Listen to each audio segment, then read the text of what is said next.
Yo, what's going on, y'all? It's your boy DJ here, and today we are back. And you know, we did do a Sparking Zero rant video 10 days ago. It seems like 10 days ago, and it got a lot of traction and some comments and everything like that. And wanted to just say appreciate it, you guys. I think this is the most comments I've ever gotten on a video right here, so appreciate that. And this is a response video to that. I just wanted to go through the comments and respond to the comments here. And I'm gonna just be as unfiltered, I guess, as possible in terms of my opinions on the game and everything. Just here to have a dialogue. So, please, go down in the comments down below, respond to anything, put your thoughts down below, whatever you need to do. Let's get a discussion going and everything. I can't say I'll respond to every comment because some of y'all be saying some wild stuff, but so yeah, let's go through. We got it's gonna just be audio video, just more discussion. If you guys want more discussion videos, please let me know. And before we get in here, if you help us out, we're on the road to 10k. We got almost 5k, so yeah. Excusing my comments, we can just go down in order. We can just do top comments, sure. It's honestly so disrespectful to Akira Toriyama and Dragon Ball fans as a whole. We spent our hard-earned money on this game because of our love for the show, and they gave us such a subpar game. And now they want to be radio silent when we're eating for something new to at least be announced. F Bandai, if y'all can't handle anime games, then hand it over to someone who can. I'll just go based off of the normal comment. I'll peek at replies and see what goes on here. But in my opinion, disrespectful. I mean, I like this comment because loved how just because I love a comment doesn't mean I agree with it. I think everybody knows. Yeah, I can see. I don't know if it's disrespectful. I think a lot of what Sparking Zero is going through is a lot of expectation kind of thing, and I was looking through. I went back and looked at one of the trailers where they talked about the game and everything like that. I'm not seeing where they hyped it up to the degree that the community wanted it to be. I think it's just like the online 2025 curse this game got. I'm not saying it's perfect. Please do not. I'm not saying it's perfect, but what game is perfect is my other question. Disrespectful as a whole, I wouldn't say that. I subpar game. I mean, yeah, objective. I'm subjective. But they are radio silent. What I can't agree with is this portion. They are radio silent, and they're not announcing stuff to at least be even announced. We just know there's a DLC pack 3. All we know from just them, if you took away all the little Steam release date, all that extra stuff, bro, all we know from Bandai is that there's a third DLC and it has diamond characters. That's it. We don't know when, we don't know time frame, we have no trailer, we don't know what characters maybe, we don't know absolutely anything. So yeah, this part I agree with. I honestly couldn't care less about Diamond DLC. Just give me OG characters and missing characters from Tenkaichi 3. You don't have to care about it. That's just his opinion. 1,000%. Nick can't really argue with that. Me personally, I would like the rest of the Diamond characters. I do want some OG characters, but it's not enough for me to rave about. I'm not throwing pitchforks over PyCon, bro. I'm not. Super 17 is cool, as well. I like him in the game, but Kid Chi-Chi's not in the game. I'm not upset. Tao, I like Tao. I really want Demon King Piccolo. They're just not. I see why Diamond's the focus, I see why. Maybe we'll get them one day, hopefully. But that's the DLC issue of this world. Bro, we gotta petition these MFers to add content or something. We need maps, customizable costumes, and actual survival mode. BT3 had way more content back in the 2000s on PS2. What the F is Bandai doing with the game? This is the hottest topic. I think this part is the hottest topic. What Sparking Zero is that everybody says BT3 had way more content, and it did have a lot more offline content and everything. And people say online ruined this game. Listen, bro, I'm going to be frank. I'm going to just be completely 1000% honest with everyone here. If we had 2 Sparking Zero editions, we had one offline and one online. The offline one had Mission 100, Survival Mode, and what else? Sim Dragon, okay? And then the online mode had online PvP and custom battles that you can make online, because people are counting that as an online mode sometimes too. I don't know. I'm telling you right now, the offline one is not even lasting as long. Like a lot of people say Sparking Zero is dead now. It's not dead, nowhere near like its peak. Which don't even get me started on the whole Steam number thing. It's going to plague this game forever. But yeah, that online one is you really don't get how important online can get for a fighting game nowadays, bro. No one's buying the game and fighting in an arena fight or just fighting bots for like 2 years. Like it's just not feasible. I don't know. I mean, I'm not gonna say it's not feasible, but the times have evolved. And just keep it real. If BT3 came out right now, just better graphics. If you give Sparking Zero graphics and just make it on BT3, like everything from BT3, like copy paste, no online, no anything, I don't even know how long that's lasting. Like honestly, like truthfully, they're not. What are they gonna do? It will have a lot more content. So yes, it does have more content technically, but how impactful is that offline content in terms of the grand scheme? And the best, of course, we would want the best of both worlds. We want all the costumes and maps plus online. That would be the peak, but you know what I mean. But yeah, we need customizable costumes. I don't know what you mean by that. Like, we want to change our Goku's gi to blue. I don't think that's necessary. I don't think this game was ever advertised to be like that. We need maps. More maps would help for sure. And an actual survival mode. I think survival mode would be fun too. I think that would help. I think this is more impactful than Mission 100 in my opinion, but I wouldn't say we need it. It would be very nice though. This game was made to be consumed and then discarded. Once they got our money, they started acting funny. I don't know if you rhymed over. Oh yeah, I was reading my response to the other one. I'll move on. Because there's a lot of comments in this video. I'm not gonna get to everyone, but we're gonna read. This game was made to be consumed and then to be discarded. I am not one to say I know everything, so I won't just sit here and say he's 100% wrong. He is an idiot. No, I'm not gonna say that. I don't agree though. I hope he's wrong. So we'll see how post DLC 4 looks. I'm not gonna sit here and act like I have all the answers, but it would just be a bad business move to just release this game and then just not put any more effort into it.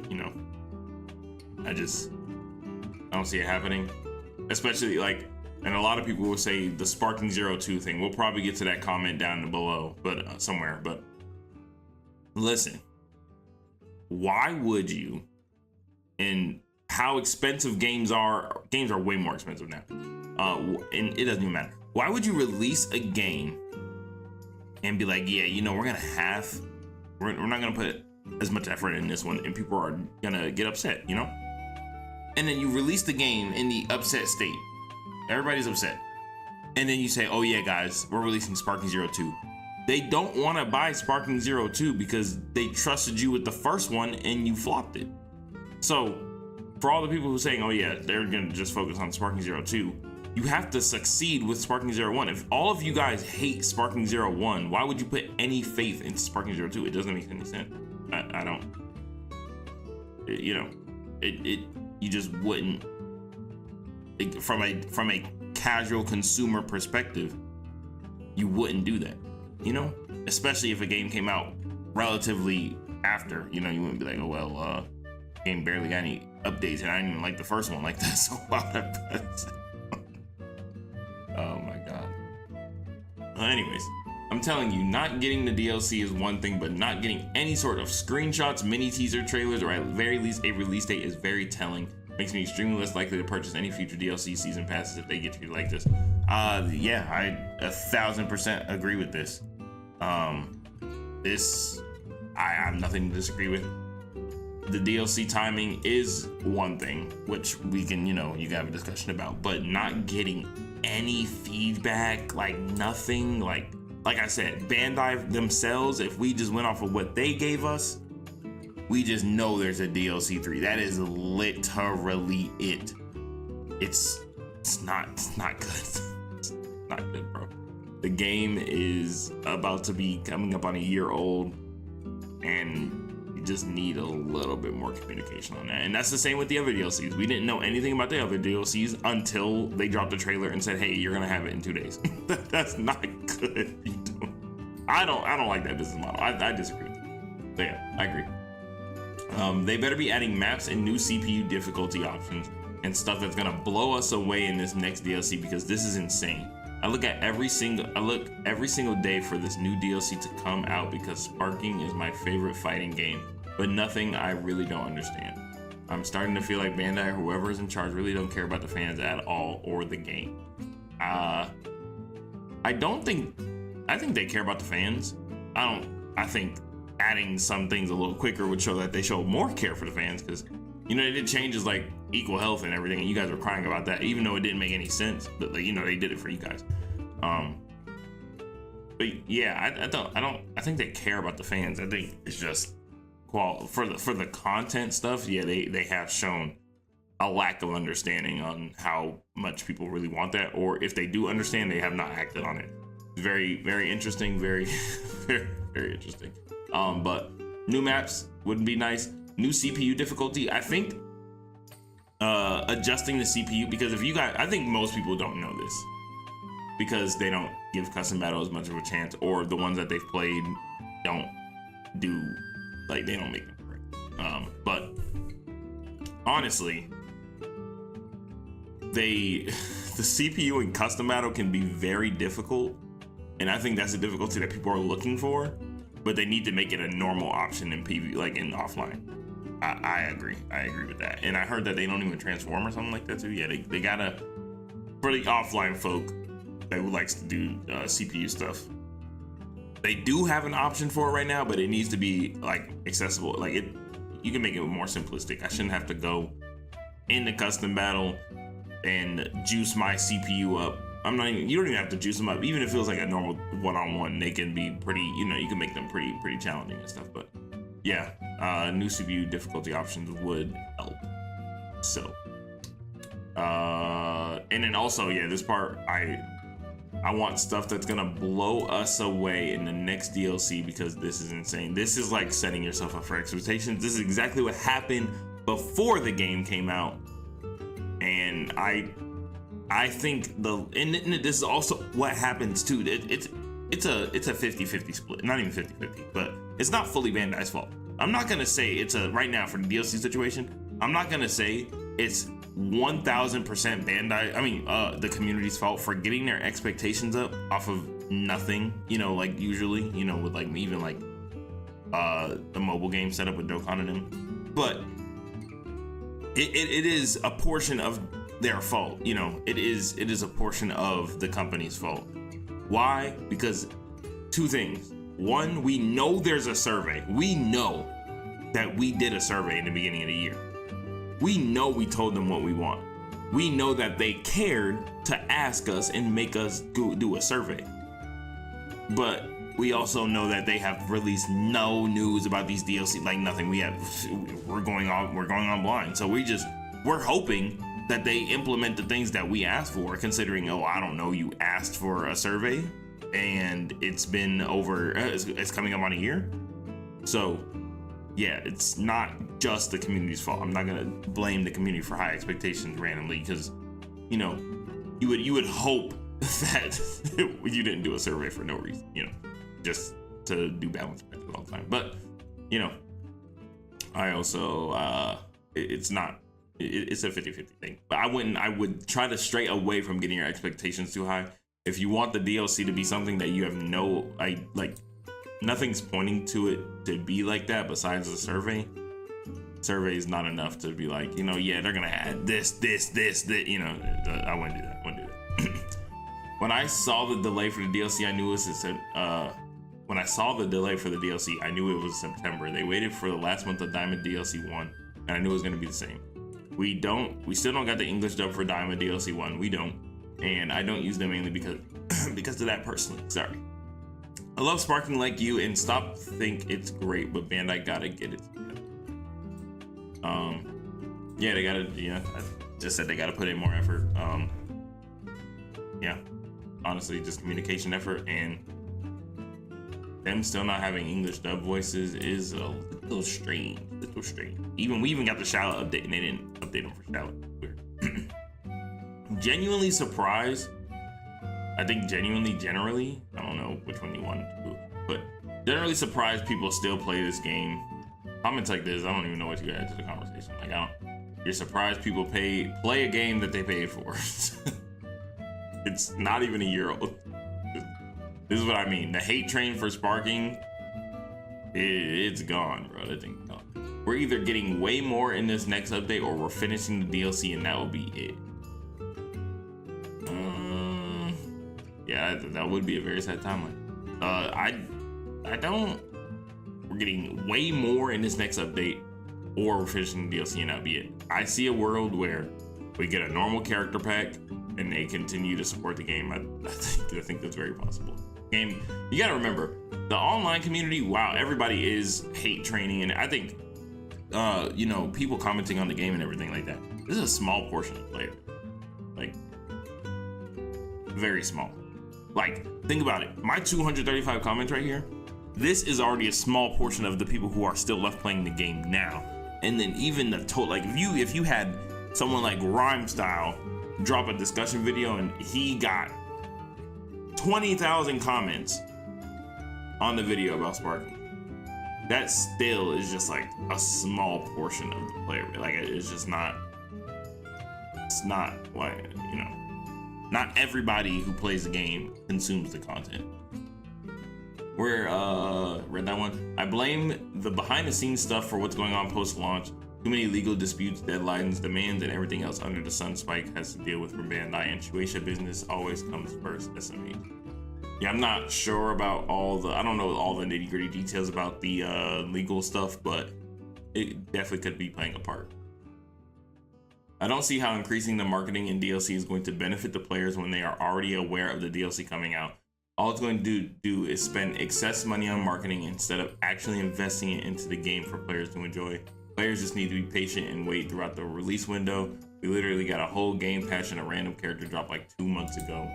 Most fighting games only get 4 to 5 DLCs a year, which consist of one character, and Sparking has already dropped 3 DLCs. Xenoverse drops 3 DLCs a year. Tekken drops DLC 4 DLCs a year, consisting of one character. I'm not glazing the game, but a majority of people's points about the game needing better marketing for DLC, and the lack of DLC is ridiculous. Marketing is supposed to attract new audience, yet it's the people that already know the DLC or those that have already bought the season pass be the ones complaining about Bandai spending more money so they can be reminded that it was coming in July, September. And to say Xeno is an old game and his excuse for no marketing is backwards. The whole point of marketing is to reach out to people who are no longer up to date and increase sales. There's a lot about this comment that is not correct. I responded to it. But I guess just to break it down really quickly, DLC marketing would help. There's not people who play this game every day, and we know the release window, quote unquote. I'm not even gonna say we know the release window, it's not even confirmed, but we know of a release window potentially because of the Steam site that says July to September, and you know what it said before? It said April to June. So it changed. It could change again. It changed once, it could change again. So no, we don't just know for sure. So yeah, that's not true. But yeah, just be patient and wait. We already, some people have already paid for this, so I think it's very you know, okay for people to wonder when it's coming out. We've already paid for the season pass. It's available to buy right now. You can buy it.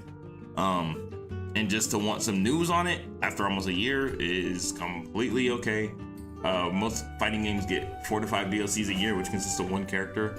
And Sparking has already dropped 3 DLCs. It's weird to compare this because you said something like Tekken, right? Tekken drops 4 DLCs consisting of 1 character. I'm not going to sit here and say that 1 character in Tekken is equivalent to 1 character in Sparking Zero, like in terms of dev time. I'm not gonna even entertain that conversation, so I wouldn't say that's fair. And then sorry, marketing is supposed to attract new audience. Yeah, we again, if the DLC dropped overnight, not everyone would know because not everybody plays this game all the time and not everybody even has the season pass bought and everything. So marketing, getting that out there, getting the conversation going would help. it will help. The Twitter community can't carry everything, okay? You know, marketing would help. And then this part, it's saying Xeno is an old game for no marketing is, you know, not marketing as much for Xenoverse is okay and Sparking isn't. Well, Sparking is a newer game that people are more willing to come back to. Xeno is 10 years old, so I said it's more okay to not market their DLC because, you know, people, I guess the return on investment wouldn't be as much because, you know, you're making a trailer and everything, but people know about Xenoverse and everything like that. They know that it's on DLC 1,000, bro, and it'll be okay. You know, the people who aren't playing DLC, they're for sure not coming back, and the people who are playing the DLC, you know, you're helping them out. But it's just the pool of players that you're attracting is significantly smaller than it would be for something like Sparking Zero. That was what I was saying for that. Don Julio has been on top of this man. I don't even know who that is, bro. I don't know Don Julio. But band, I need to hear everybody saying we need more content. God, I'm praying this game can come back, and I don't know how, but it will be a miracle. It'll come back for you, and that's all that matters. Don't let the internet drive your attention away from what you like and then what you enjoy. But you know, they hopefully have heard because we dropped the survey. Also, there's a new game mode coming with the Switch 2 version. I don't think people are realizing that needs to come to consoles too. I think he's referring to the 3 people on one team thing versus another 3 people on the same team. I mean, a different team.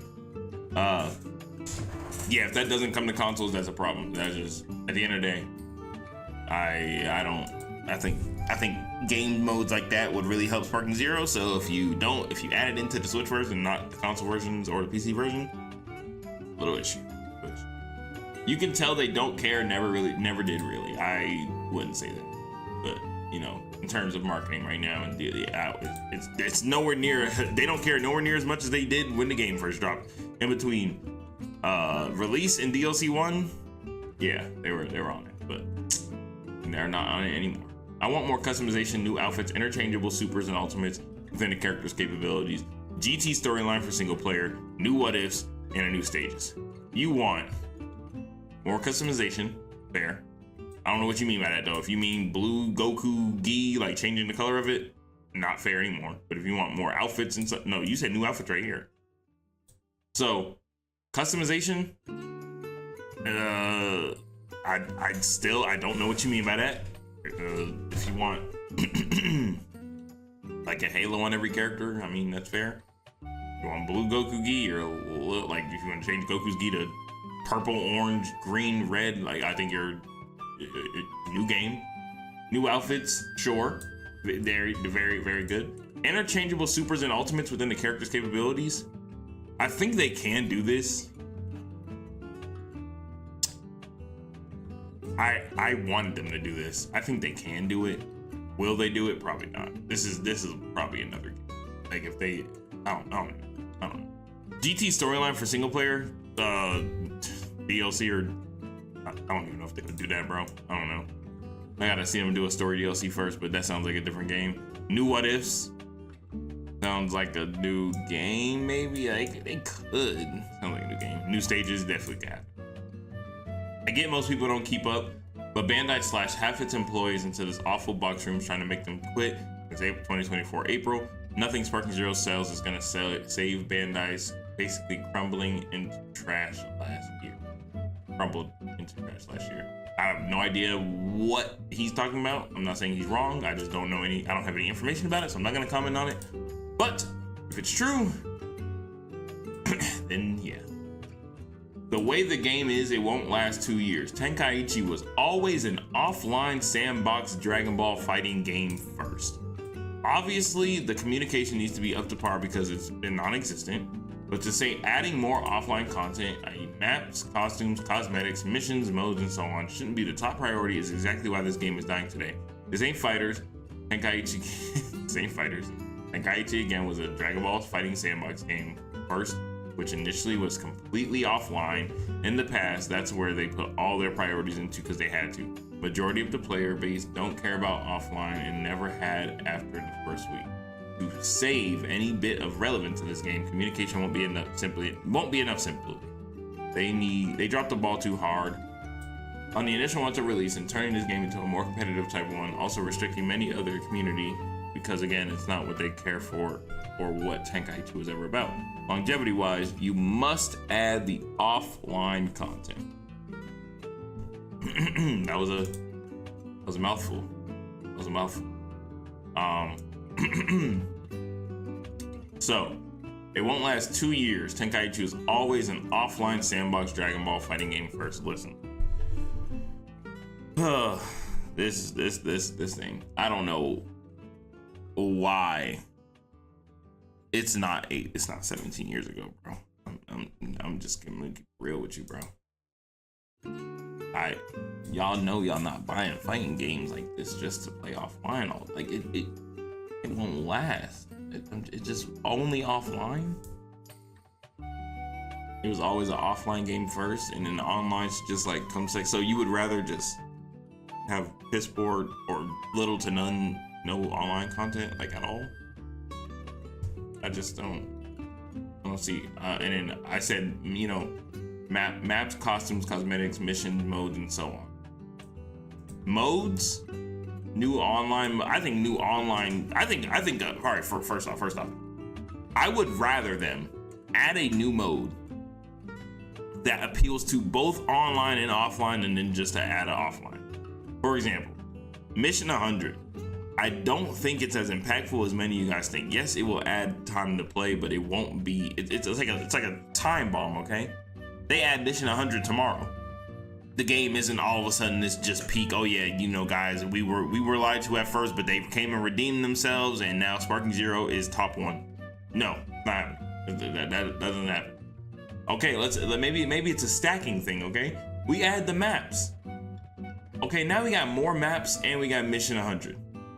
Again, the game is not just this peak out of peak, like, you know, like it won't change. If you thought the game was completely garbage, okay, if you thought the game was trash, this doesn't make the game good. I swear it doesn't.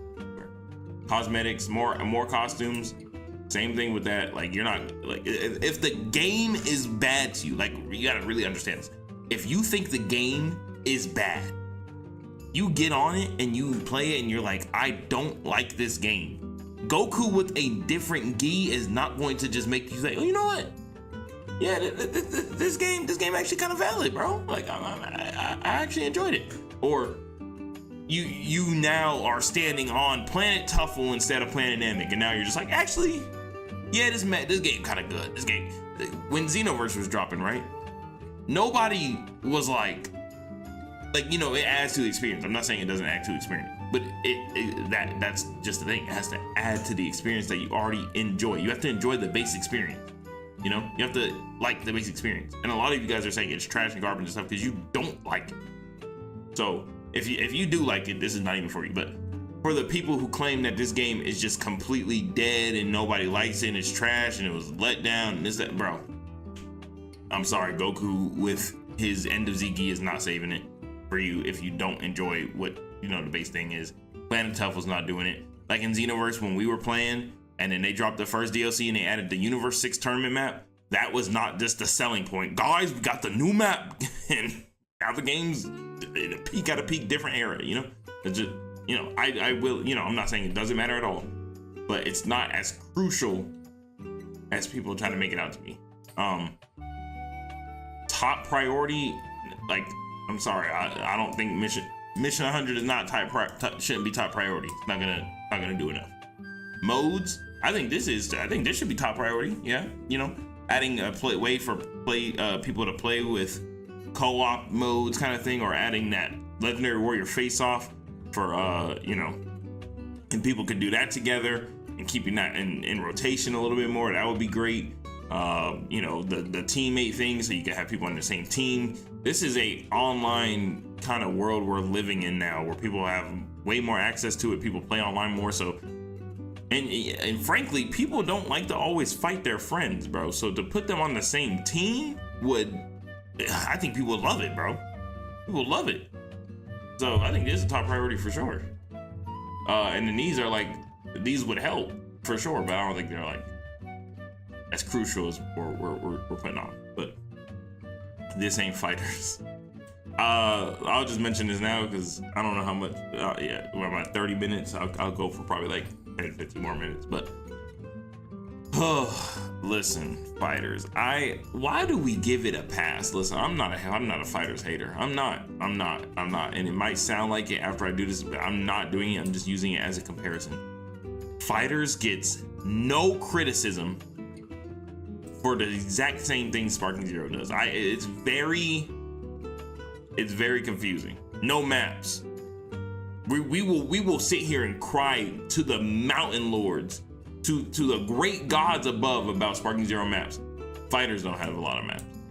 They're not very, you know, I'm not even gonna say about their quality. You know, for a 2D fighting game, they're pretty good quality maps and everything like that too. Just like Sparking Zero has some pretty nice maps and everything like that. Good destructible things you can fight inside the buildings. The stage destruction stays, all that. Both games have good maps in a low amount. The fighters is okay. This ain't fighters. We can give fighters a pass. Okay. Fighters roster is small. We can give that. Fighters doesn't have many customization. They just have different color outfits.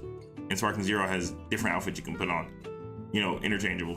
But you know, fighters it can get a pass. You know, they can do that. You know, it's fine. It's fine. I just don't see. They're two different games. Like one's a 2D fighting game, one's a, you know, arena fighter and everything. I just don't see why we just excuse like these DLCs. Fighters DLCs didn't add anything but a character. Fighters offline content. What did fighters have in offline content, bro? You could do tournaments offline. I think you could you? I don't know. They had the arcade mode. They had arcade. They had story mode, which I think everyone mostly agreed was a bun story mode. So we don't flame fighters much for that. We had arcade mode, which is good. Training mode, you could fight the bots. You had there was like a training kind of thing. I remember that training thing, you know. I think fighters offline content is pretty comparable to Sparking Zero's, because Sparking Zero has custom battle, and I know you guys are going to rave on me for that, but listen. You have a whole mode where you can create all this stuff we're crying about. Most of it, like Mission 100, bro. You can go custom battle is just better than Mission 100, bro. It's just, I'm sorry, it is. You can do exactly what you do in Mission 100 in custom battle. You can do the exact same thing, plus way more. It's just better. I'm sorry, I'm not gonna act like it's better. But yeah, I'm not coming for fighters. I'm just saying fighters gets a pass and Sparking Zero doesn't, and I just don't understand why. I don't know. Maybe one of you guys will enlighten me and show me a new side of it. It's actually diabolical how Xenoverse 2 held more hype in the years following its release than the return of Tenkaichi. I just can't wrap my mind around that. Held more hype? I guess so. Like for other DLCs and stuff. Like, yeah, they were doing custom story modes and cutscenes and stuff like that. Yeah. I can see that.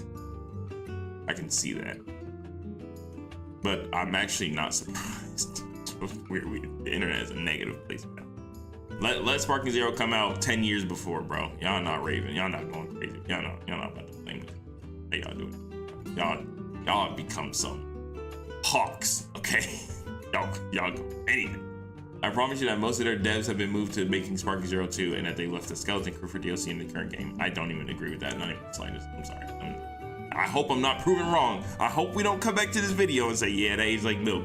But yeah, Sparking Zero 2 coming out in like a year or two now.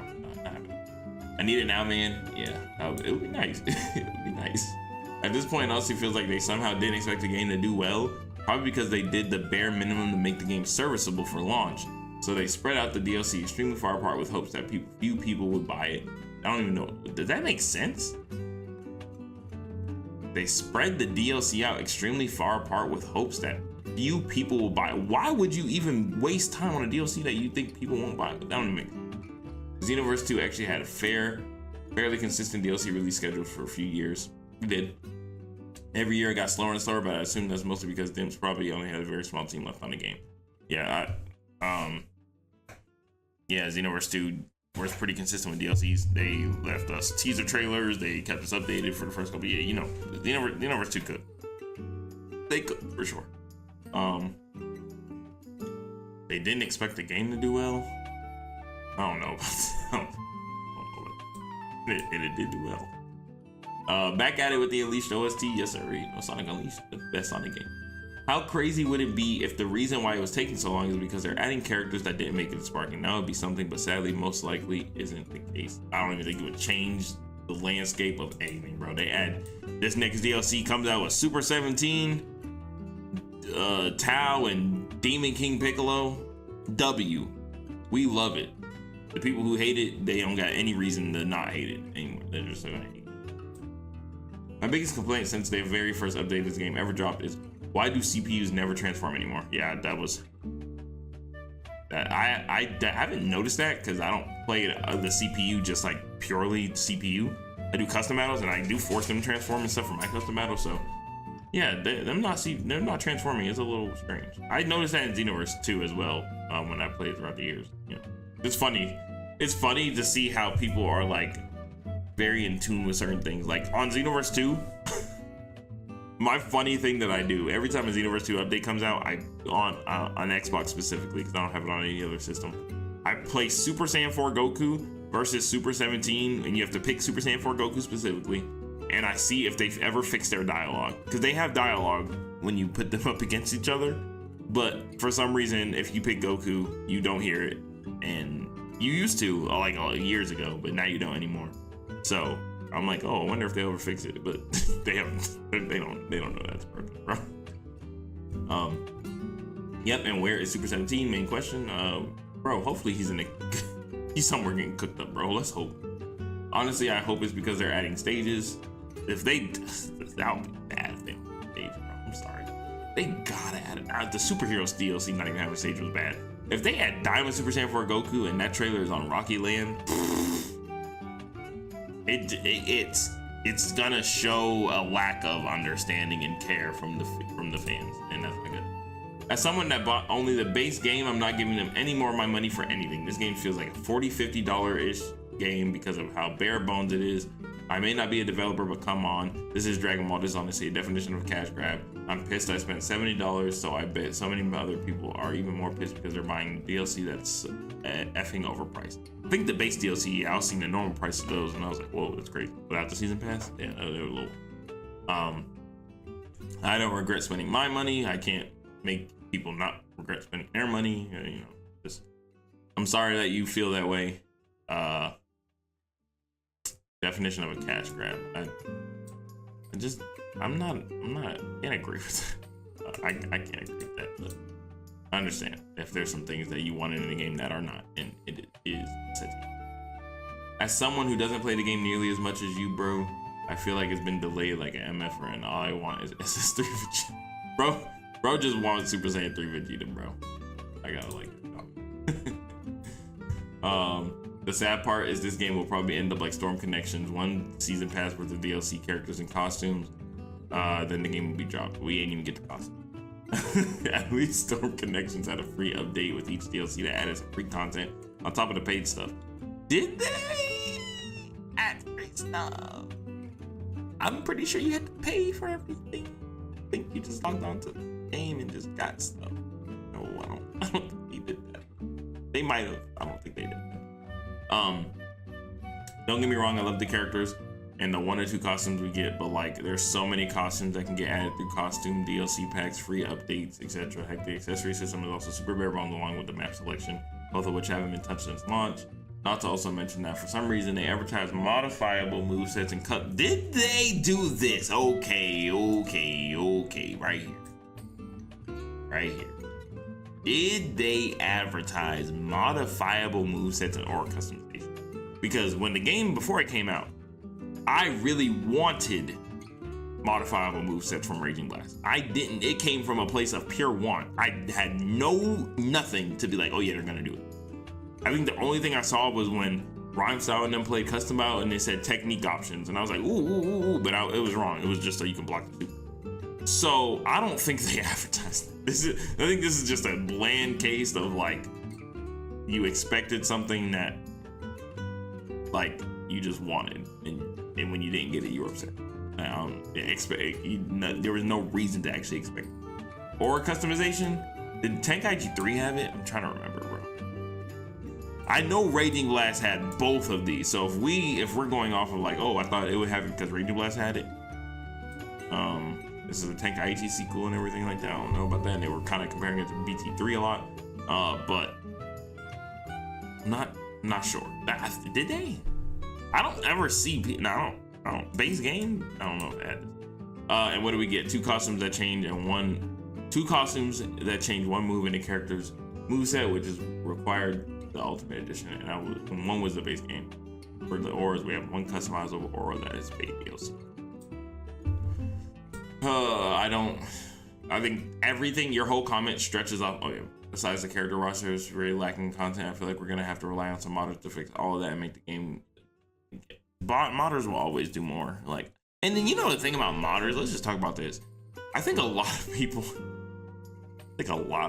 are starting to blend BT4 mod into what BT3 is. I'm sorry, a lot of people are doing that. If you made it this part of the video, you really want me to dive deep into comparing BT3 to BT3 to Sparking Zero, we can do that. The results may surprise you, but yeah,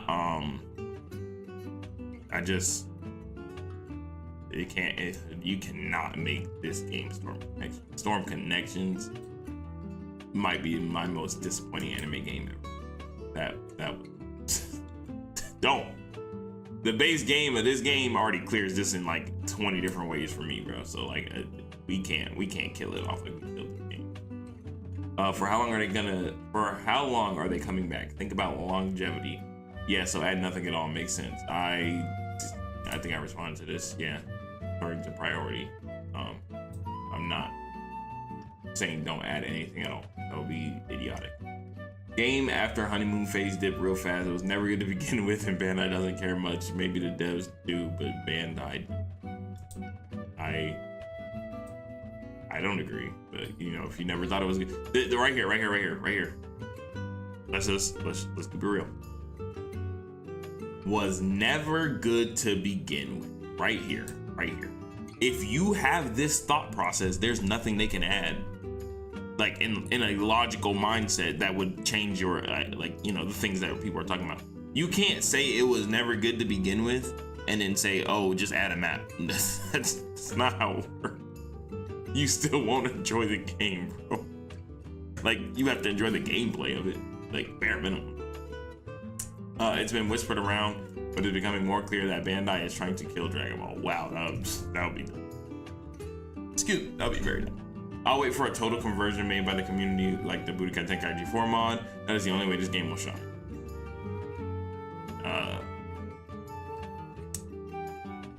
Only way the game will shine. I can't agree with that sentiment, but I can see why you want the mod so you can have all the, you know, the doohies. Man, I just want everything for this game because I know damn well I'm playing for a long time. You know it, bro. We gonna be on there. It's gonna, cause this is what I mean. This comment is the exact opposite of what I was talking about earlier. He enjoys the base game, because I know I'm gonna be playing it for a long time. So he wants as much stuff in it as possible because he wants to enhance the experience that he already enjoys. This guy, when he was like, "Oh, it was never good to begin with," bro, you can't. And what am I enhancing? 0 times 5 is still 0, bro. You don't enjoy. So this is the exact.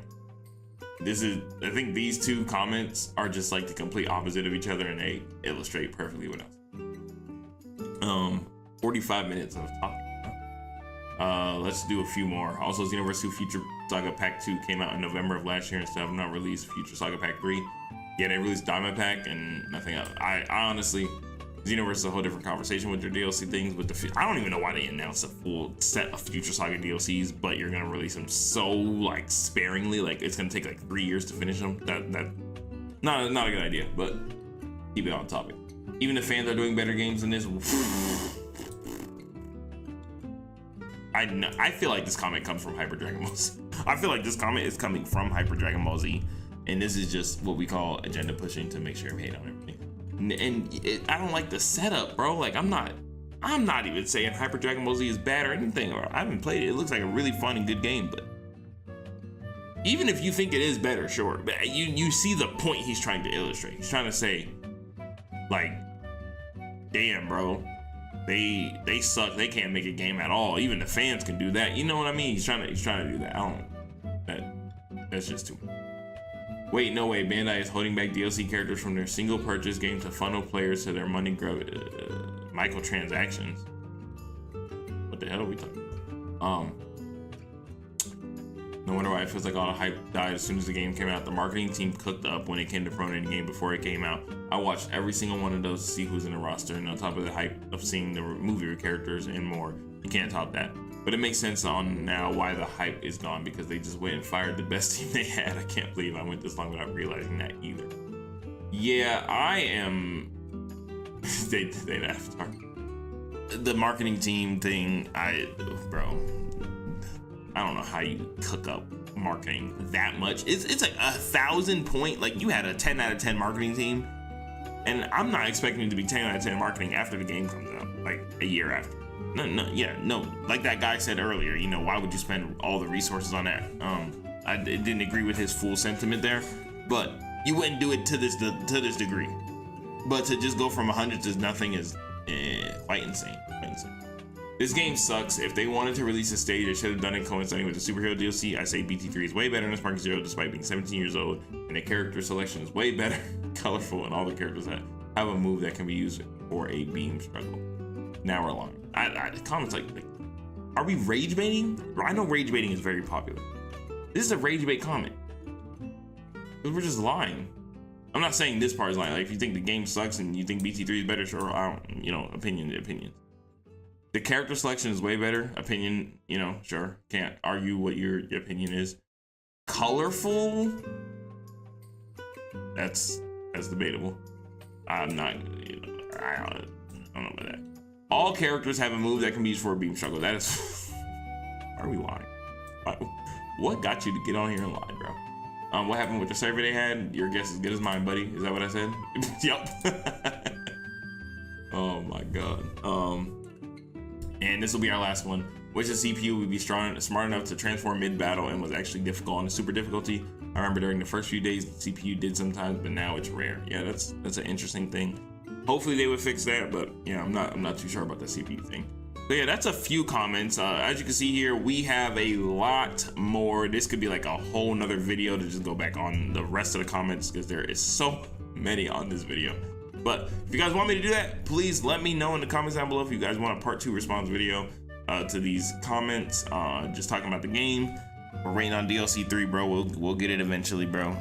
People in the comments telling me to just be patient, bro. Don't talk about it, even though you have no right to make videos and complain about it. So we will continue to have fun and wait for that to drop. But until then, thanks for watching. Click one of the videos on your screen. Have a good day and peace out.